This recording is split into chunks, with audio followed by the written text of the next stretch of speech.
But what does this tell us about political parties cultivating young leaders? Political parties saying, let's create a pipeline from a youth league member, a youth forum member, and blooding them into active politics. I think that we see a large discrepancy in terms of young leaders coming in, not just to parliament, which we talk about often, but even local government.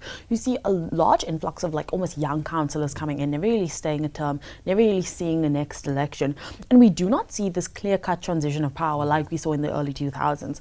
And it is extremely concerning that the DA said, you know what, Helen Zille is our best. And a party like the Democratic Alliance that has this large emphasis on young leadership, on young talent. Arguably, the DA and the EFF put the most emphasis on cultivating young political talent. The fact that they are now saying our best option is the 74-year-old woman, it's concerning. And the thing is that the DA does it better than the ANC. I forget if it was Mangohung or Polokwane when an ANC conference resolution was adopted which said you would have to be a member of the party.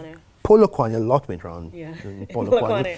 That you would have to be a member of the party for 10 years before you qualify for the NEC. And this probably had merit because they wanted people to stop joining the party and then being elevated to the NEC for nefarious, corrupt means.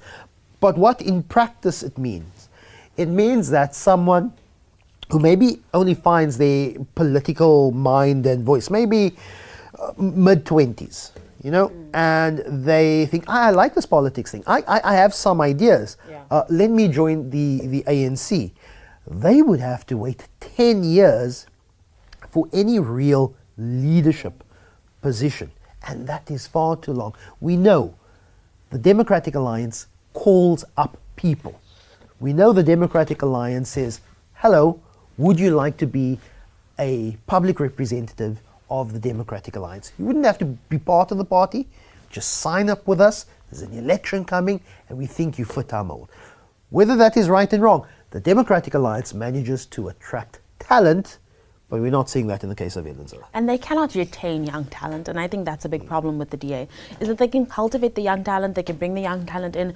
Many of their leaders go through the DA Young Leaders Program, which is a very robust public leadership program, and one of the best in the country currently to cultivate and newly train young leaders.